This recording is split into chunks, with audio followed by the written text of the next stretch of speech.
दोस्तों नमस्कार। स्वागत है आपका अपने चैनल बुद्धा सागर में।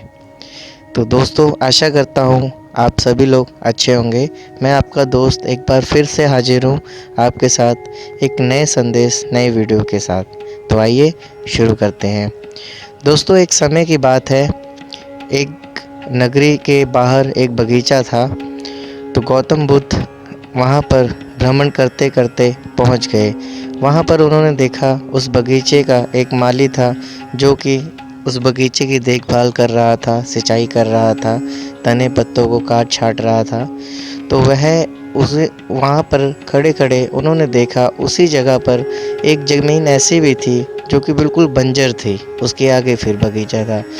तो यह चीज़ देखते हुए गौतम बुद्ध ने वहाँ पर उस काम करते हुए माली से एक प्रश्न किया।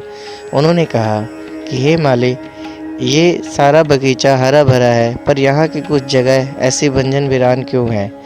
तो उस माली ने जवाब दिया कि प्रभु, यहाँ पर एक मूर्ख बालक ने इस पेड़ों को, जो यहाँ पर वृक्ष थे, उनकी जड़ों को निकाल कर नाप कर पानी दिया तो वह सारे पेड़ सूख गए।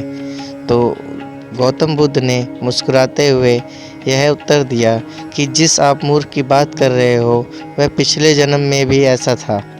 तो माली ने पूछा कि प्रभु वो कैसे।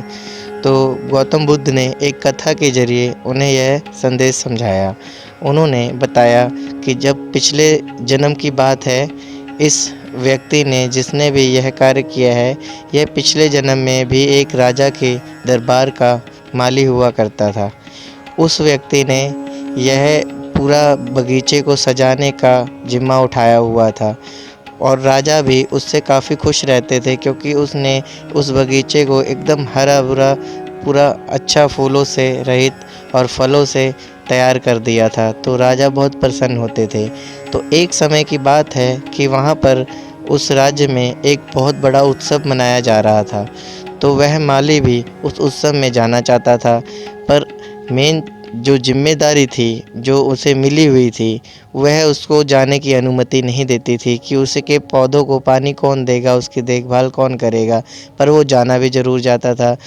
तो उस माली ने कोई तरकीब लगाई कि शायद काश कोई मेरा यह कार्य कर देता तो मैं भी उस उत्सव में शामिल हो जाता।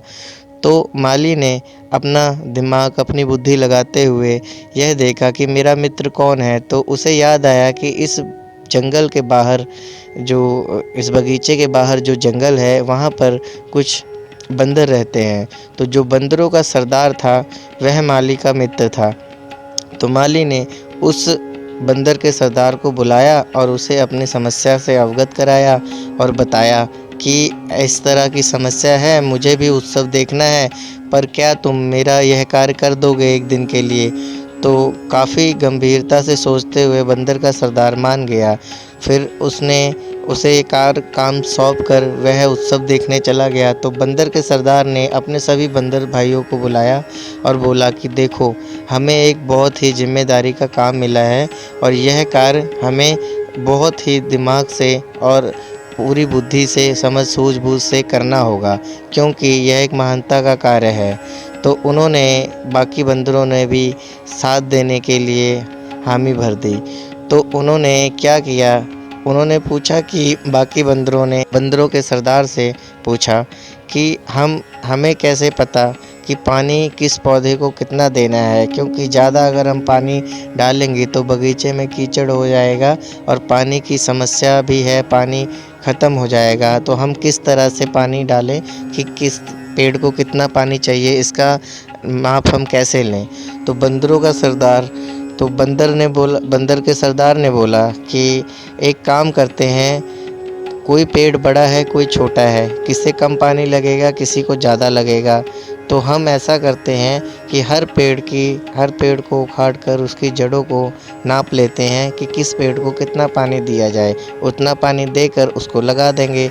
अब बंदर तो बंदर ही ठहरे, उन्होंने सारा बगीचा उखाड़ डाला और नाप के जड़ों को पानी दे दिया। उसके बाद में वृक्षों को लगा दिया और यह सब कार्य करते करते शाम हो गई। वह थक गए, पूरी तरह से आराम करने लगे। उसके बाद जब अगले दिन उत्सव ख़त्म हुआ तो वह माली लौटकर अपने कार्य की तरफ आया तो उसने देखा कि पूरा बगीचा जो है वीरान हो गया है, सुनसान हो गया है, सब उथल-पुथल हो गई है। वह देखकर अपना सिर पीटने लगा और सिर पीटते-पीटते यह बोला कि मूर्ख मित्र से बुद्धिमान दुश्मन ही ठीक है, क्योंकि अगर आपका मित्र मूर्ख है तो वो आपको कभी ना कभी ऐसी समस्याओं में फंसा देगा कि आप परेशान हो जाओगे। तो यह कहते हुए गौतम बुद्ध ने अपनी कथा को विराम दिया और उन्होंने कहा कि हमारा संसार भी इसी तरह है। हमारे संसार में ज़्यादा मूर्ख प्राणियों की ज़रूरत नहीं है, कुछ सक्षम और बुद्धिमान लोगों की ज़रूरत है जो कि समझदारी से, सूझबूझ से इस संसार के बगीचे को सजाएं और उनकी देखभाल करें। अगर मूर्खता, अज्ञानता ज़्यादा फैलेगी तो यह सृष्टि धीरे धीरे नाश की ओर चली जाएगी। तो दोस्तों, यह आज की कहानी थी। कमेंट में ज़रूर बताइए कहानी कैसी लगी और चैनल पर नए हैं तो चैनल को सब्सक्राइब करें और वीडियो को ज़्यादा से ज़्यादा शेयर और लाइक करें। मैं मिलता हूँ आपसे अगली वीडियो में, तब तक के लिए धन्यवाद, नमस्कार।